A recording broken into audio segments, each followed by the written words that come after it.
Hello guys, welcome to lesson number 39 in our drawing series, Drawing Techniques for Beginners.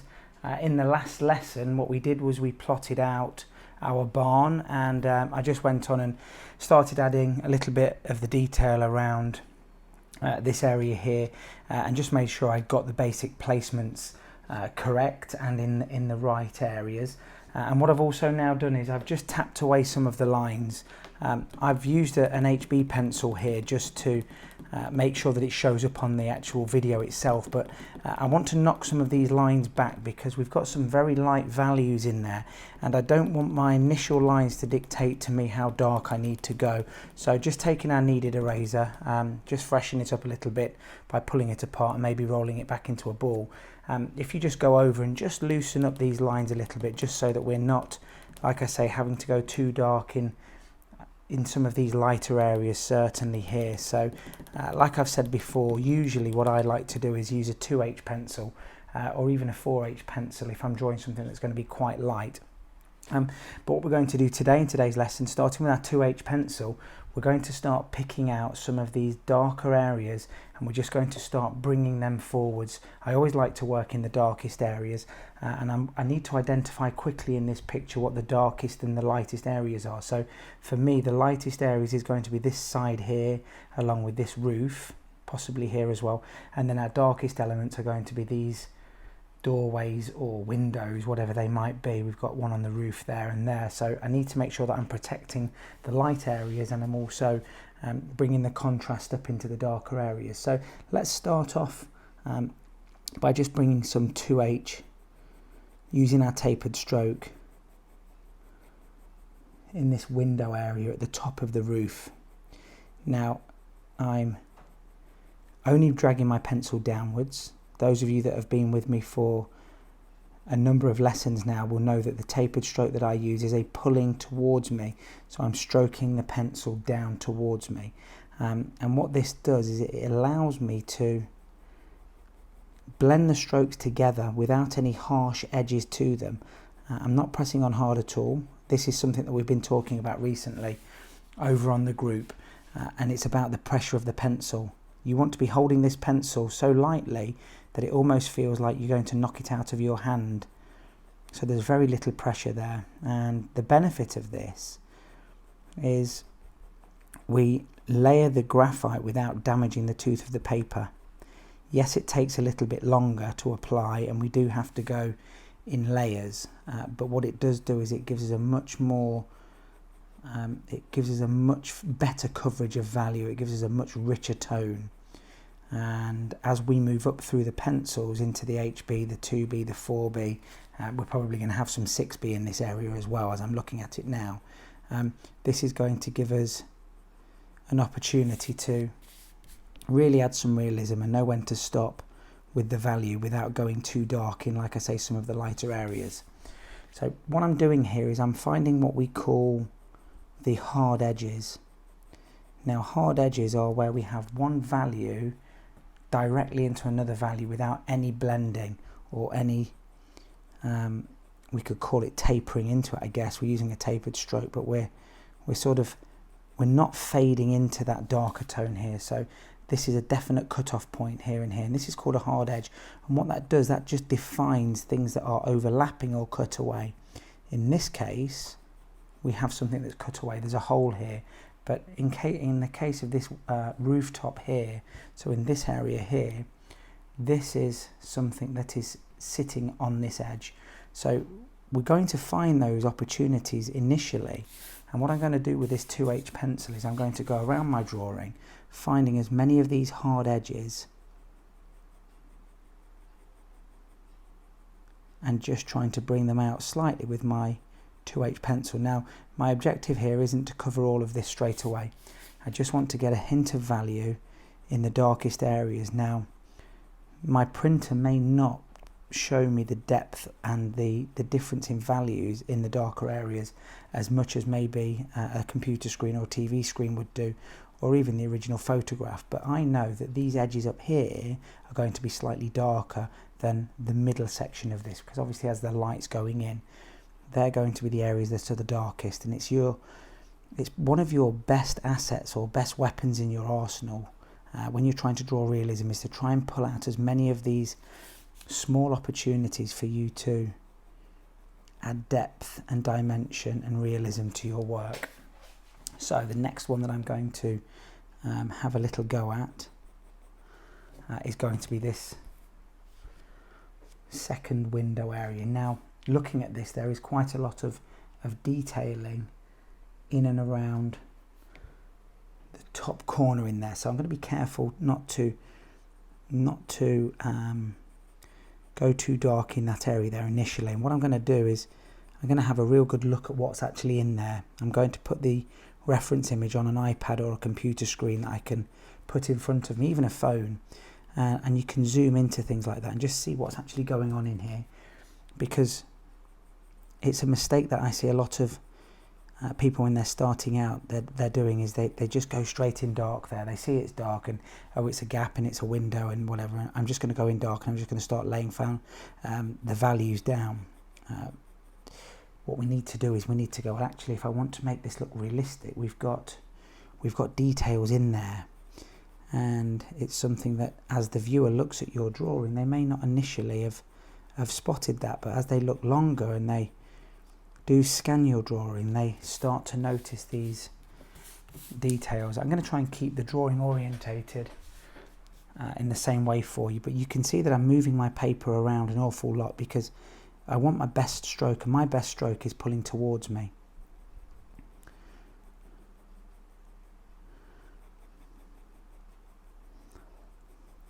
So again, I'm just starting from those darker edges right in the top. And even with this 2H pencil, I want to have what we call a range to value, so I can have a tapered value or a fading effect where I'm going from dark to light, even with one pencil, even this very hard 2H pencil. We can have a change of values, and it's learning to do that. Now we've got this diagonal strut, I guess we could call it that, so it's lining up with that and it's coming across somewhere there. Now the beauty with this building that we're drawing is it's not a brand new modern building, so we can get away with trying to draw a lot of these straight lines just by freehanding them, and it's actually what's going to give our drawing some character. Now if I went and took a ruler into this and started making every edge perfectly straight, it's going to give it an unrealistic look. It's going to make it look as though it's a brand new building, or it's just going to lose some of the character. Now if I was drawing something that had a futuristic look to it maybe, or a architectural drawing where I was drawing something that did have perfectly straight lines, then that would be something that we have to capture. But for this drawing, this landscape, this barn, it is vitally important that what I do is I bring out the character in the drawing itself, and the character comes from this dilapidated nature of it.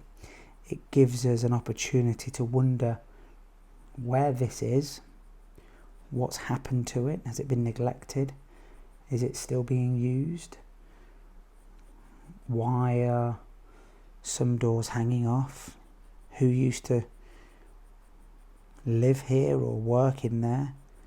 You know, it's one of those wonderful things about a thought-evoking picture or drawing or painting. It brings all manner of questions into your mind, and that's something fantastic that we can do. So we want to try and capture all of the character of this building.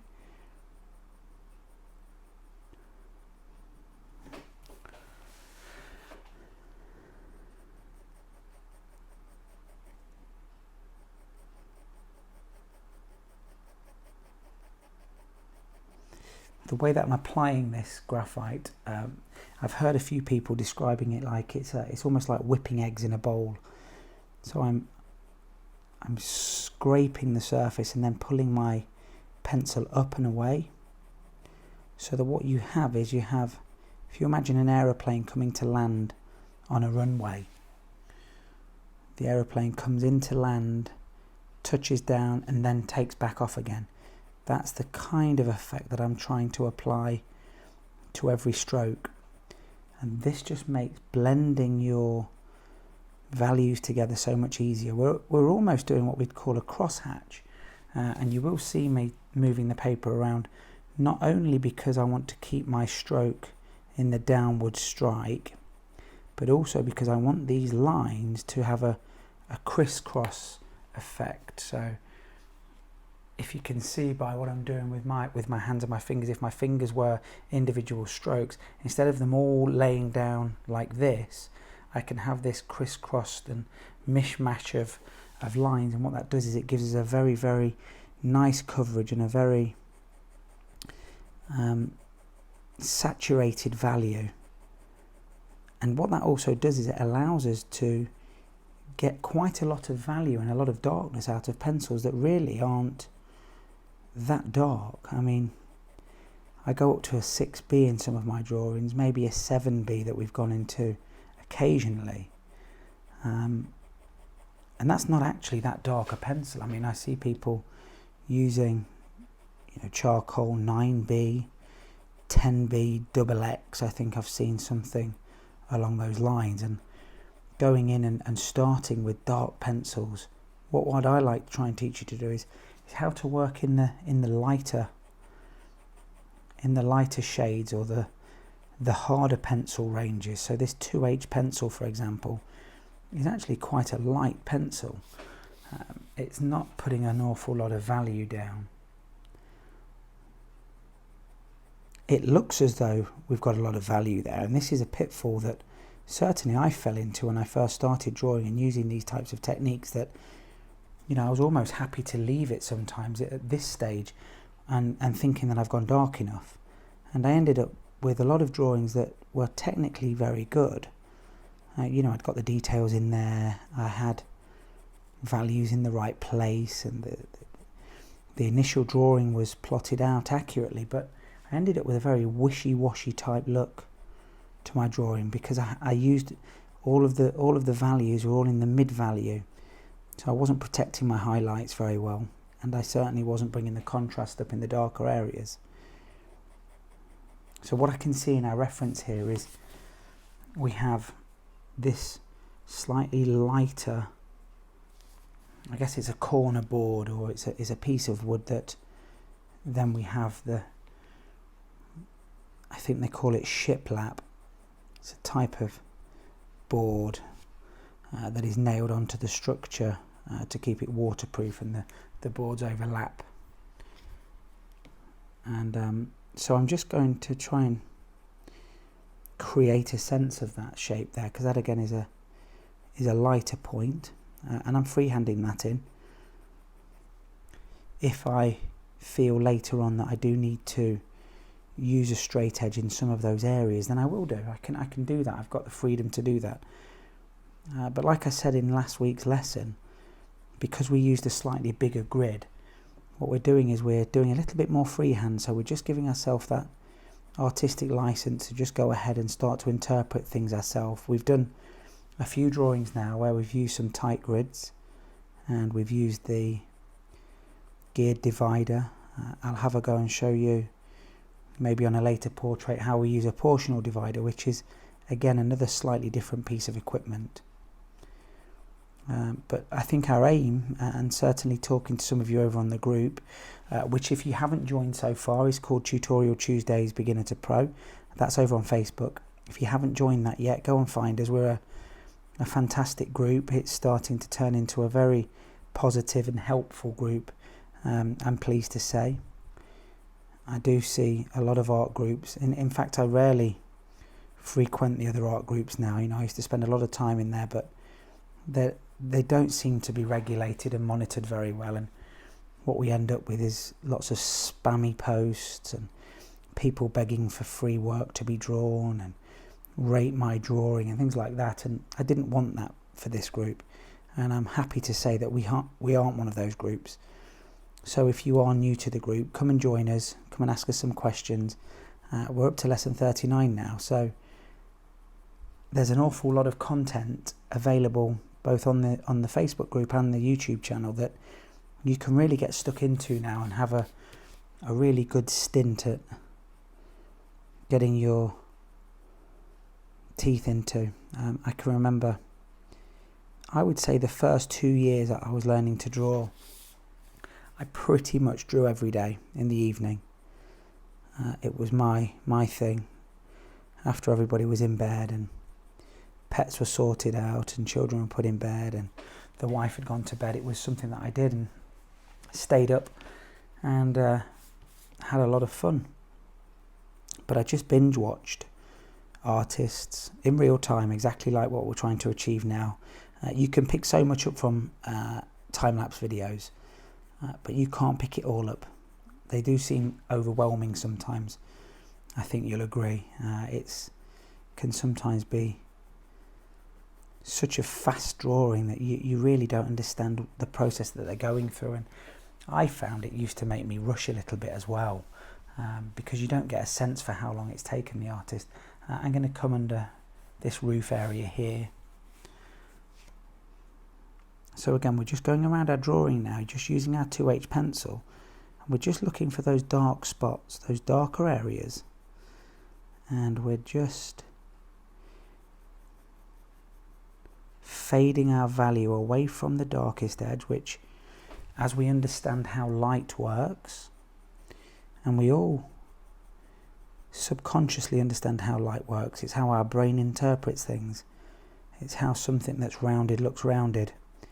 It's how something that's further away or darker appears to be further away or darker. But having an actual intellectual understanding of what happens is then how we can introduce this into our drawings. So I know that the light is struggling to get into this area here more than it is here. And although maybe because my printer isn't a £3,000 printer and using state-of-the-art ink and paper, it's a fairly basic printer, and it doesn't show those subtle value changes as well as I can get them to come out in my drawing. So just by making sure that I do target this edge under here and fade the value out, I can start to build a sense of dimension up and realism very, very early on in my drawing. Now I do know there was a few of you that were commenting a few days ago now over on the group, and they were saying, you know, there's always a stage in your drawing where you just absolutely hate it and it doesn't represent what you're trying to draw or the person that you're trying to draw. And the beauty with this method that I'm trying to teach you in the way that I've learned to draw is we're building the picture up very, very gradually, but we're building the whole picture up at the same time. So I'm not just working on one area to completion, I'm building it up in I wouldn't say a random fashion. I'm going to come under this area here now. So this area there. So we're building the picture up, and it just gives us a real sense of the picture coming to life. I did comment on somebody's drawing earlier on.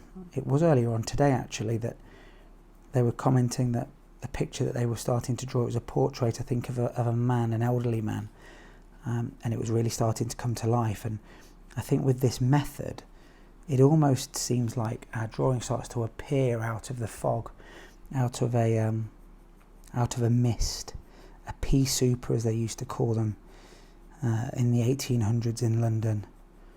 The fog was so thick it was like pea soup. But that's something that I do really enjoy seeing with this type of technique. If you are an artist that is going to go and work on an area until it's complete, if you're a right-hander, start in the top left corner, and if you're a left-hander, start in the top right corner. I've had a go at that technique before, and I've done a few drawings where I've done that. And if you're going all over the drawing in the same way that we are, and you're completing this area and then there, you end up smudging an awful lot, and you can ruin your drawing. So if you are somebody that wants to try that technique out, and like I've always said, this isn't the only way of applying value and learning how to draw. It's the best way I've come across so far, but it isn't the only way. But if you are going to attempt that, then take my advice. It's something that can save you from turning some of your work into a disaster.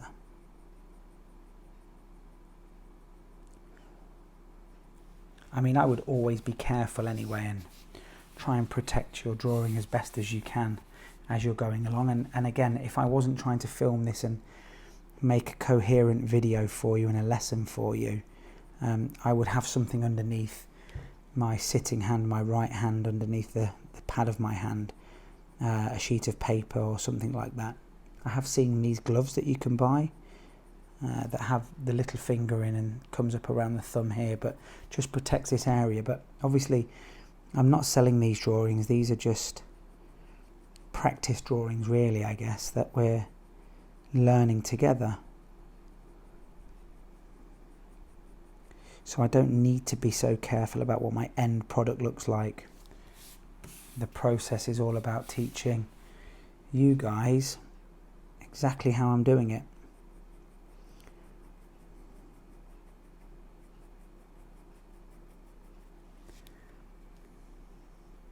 Now it's very, very easy on a drawing like this to get lost. And what I mean by lost is just thinking you're in one area when actually you're drawing a different area. So just be very careful that you don't start drawing an area and adding details in an area that you think you're in when actually you're in a different spot. So just keep pacing yourself, don't rush, making sure that you are trying as best as you can to check, recheck, double check where you are. And again, because we're not laying the graphite down very hardly, we're not harshly applying the graphite and damaging the tooth of the paper, if you find that you are in the wrong area, then it's very easy for you to press rewind and just take your kneaded eraser and just gently lift off some of the value, which again is another superb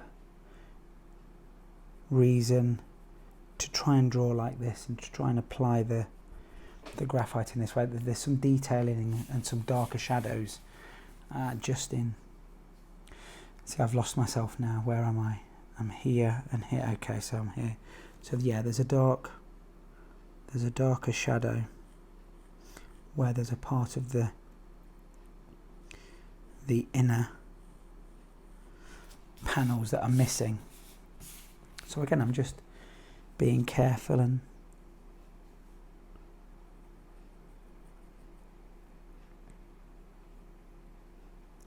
trying to apply them with as much accuracy as I can. And like we spoke about when we were laying our drawing down, it's important that we train our eye to see things for what they really are and where they really are. So flicking my eye back from the reference image over to my drawing and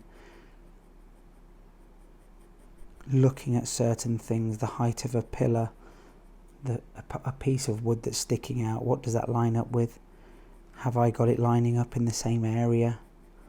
And not being afraid to make a mistake. The more information you get down on your paper, the easier it is to then spot faults. So your initial lines, your initial line work will not be what you end up with towards the end. It's just a foundation. It's not the same as building a house. If you get the foundations wrong in a house and you start building and you only realise once you're towards the top of the building, it's very, very difficult to rewind. You have to bring the whole thing down. But by building our pictures up this way that we're doing, it's easy to spot mistakes early on. Okay, so I'm quite liking the look of this over here. What I'm going to do now is I'm just going to start adding a little bit more detail over to the left hand side, because it's going to then give us balance. So I'm going to work in this shaded area again underneath the roof, just making sure that I'm going to leave gaps where there are gaps, But what I'm going to initially do is I'm not going to go perfectly in line with the edge of the line that I've drawn. I'm going to leave a bit of a gap, because that's going to give me some of the white paper then to play with. That's going to allow me to put those gaps in there, which I'm guessing by the look of this is where we have roof panels or roof tiles that are missing, and that's the light coming in those areas. And again, it's something that you think is going to be insignificant.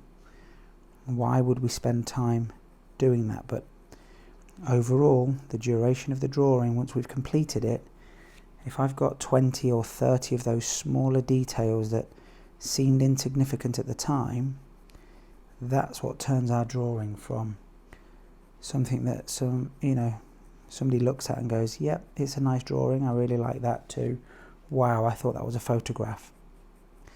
And that's as good a compliment as I think you can get.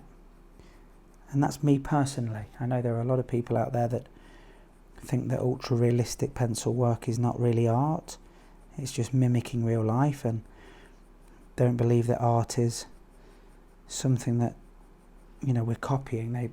There's a lot of people that think that art is abstract and your own style and your own take, and I get that. But for me, what drew me to spending hour after hour learning these techniques is I wanted to create something that was indistinguishable sometimes from a photograph, or in some cases better than the photograph. And I don't personally think I've reached a level yet where I can do that, I can say that. Some people will look at my drawings. I had somebody looking at, in actual fact, I showed somebody our Converse trainer the other day, and they said, that's not a drawing, that's a photograph. And I had to assure them that it was done by hand in pencil.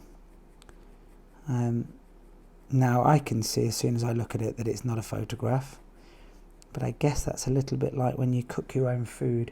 Never quite tastes as good as when somebody else cooks it for you. You notice those little bits that you could have maybe left in a little bit longer or taken out a little bit earlier. I guess it's the same as decorating your house. I don't know if any of you have ever decorated your house, but you'll always notice those little areas that you just didn't quite get right. A slight crease in the paper that you've hung on the wall, or a blotch on the paint, or something like that. Now, to somebody coming into your room, you don't notice that. So we've got a small window here.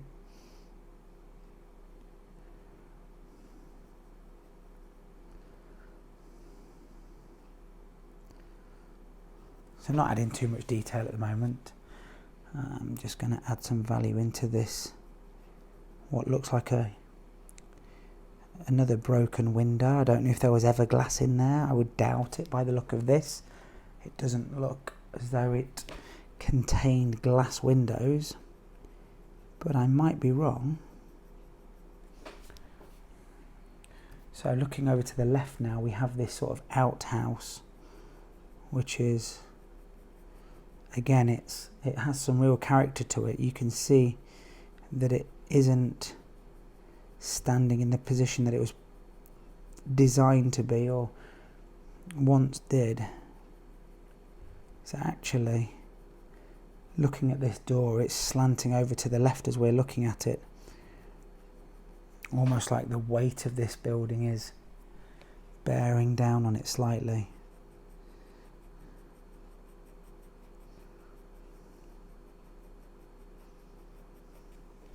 So I can see we're getting towards that half an hour mark. Now, I've always said that I like to try and keep these sessions to around about 30 minutes, just because,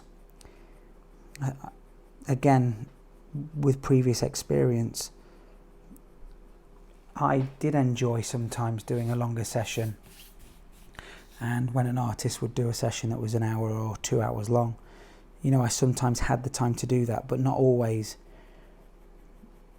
Now, I know that some people are very time poor, might be young children or working a couple of jobs, so I think 30 minutes is something that we can probably carve out during a day if we really try. And I'm just going to add some. Now, if you look on your reference, this door here, probably better than anywhere that I've seen so far on this drawing. This door demonstrates how the light is working, and we've got the dark area in this corner, and it's fading into a light. We've got this faded look to it, and I really want to capture that. So, starting in this corner, this is our darkest corner, and it comes all the way down the side of this door. That's all very dark in there, and it fades out, and that's something that I really want to capture. But looking at that, that's something that I want to try and recreate all over my drawing. But you can absolutely see it here better than you can in some of these other areas that I understand that same concept is at play. So what we're showing here is exactly the same in the other areas, but we just can't quite see it as much. So have a look at this door here, and you'll see exactly what I mean by that top left corner is darker in here, and it fades out. Now, we're not going to get the exact look just using this 2H pencil, so don't worry too much if you're struggling to get some of the value in there, or it's appearing dark to you. As we start to add some 2B and some HB in that zone, you will start to see it pull forwards and push back, and the front edge of this building looking like it's sticking out. But that's a really good example of what I'm talking about.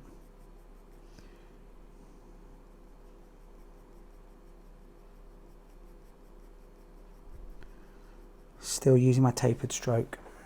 So I think that's kind of about what I wanted to get across to you today. So continue going around the drawing and adding some of these darker values around these areas, and then what we're going to start doing next week is, or in the next session, is I'm going to start adding some HB pencil in those darker areas and gradually bringing this 2H down until this entire drawing is covered with value, even in here. Now, what I might use in this area is a 4H. I'll start with a 4H in there because, like I said, this is the lightest area. It's not white. I don't want to leave this white because that will leave it looking flat. But this is the lightest area along with some of the zones in there. So crack on with that. Thank you so much for watching. I've enjoyed this session. I think this is going to be one of my favourite drawings. It's got so much character to it, and one that I hope that you can all get on with and be super proud of. So don't forget to subscribe to the channel if you haven't already done so. Smack the like button. Thank you so much for the support. Come and join us over on Facebook and Tutorial Tuesdays Beginner to Pro, and I'll see you guys in the next video. Thank you so much for watching. Hit subscribe, smack the notifications button, follow me on Facebook, Instagram and Twitter.